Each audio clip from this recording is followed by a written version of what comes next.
One exhibit in the museum or on your tour that stood out to you the most? I think for me, it always gets me. I mean, to be up on that balcony and to get the feelings and to look down and see the concrete that was there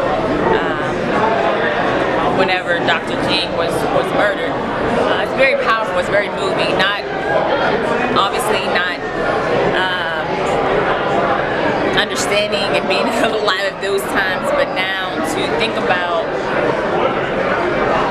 how far we've come and how far we still need to really go. And I think the other exhibit in the museum, anytime you just walk into the museum and you see the pictures and the display of the slaves on the boats and you hear the sounds, and it just punches you in the gut for me. And I think you learn something every time you go to this museum. Any museum, I always feel like you're not going to see everything the first time around. This is my second time being here, and once again, there's just different things that just jumped out at me. I know this is like a generic question, but to be able to give back, like you spoke about your philanthropy a while ago, just like what does that do for you to be able to give back to those that need it? I grew up from humble beginnings, so for me, to whom much is given, much is required, and I feel that it is a duty to be human.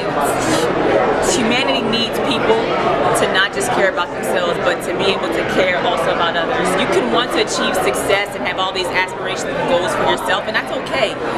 But at the same time, you can't forget what you can give into the world, and that's how I was raised, and that's how I'm going to raise my son. And it's amazing to look at my son as a young boy, and everybody comes up to him now, and they're just like, oh, he's so cute, and they want to hug him, and they want to touch his hand. And to think that same young boy in about 13 or 15 years is going to be pretty tall and standing there, that same cute little boy, but somebody's going to be afraid of my little boy because of the color of his skin. That's the world that I live in now, and I'm praying that by the time my son gets of age, that it's not the same. What can we do so people aren't scared of us just because of the color of our skin? I think we have to continue to have more conversations. I think we have to play an integral role in how our society is being shaped, and that starts with our young kids. Kids are not born to be racist. They're not born to be bigots.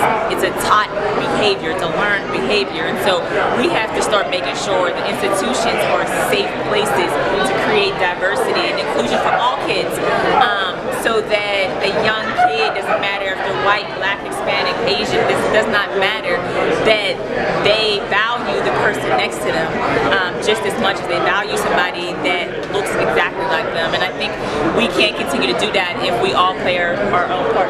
And my last question, what do you tell your son when our president refers to other countries as shithole countries? Well, my husband is Haitian, my son is half Haitian, and as of right now, my son only gets stories about President Obama, because that's the president that I met and the president that I truly respected, everything that the office and that he stood for. And until I see a certain level of respect and dignity held back in that office, my son doesn't get those stories. Thank you.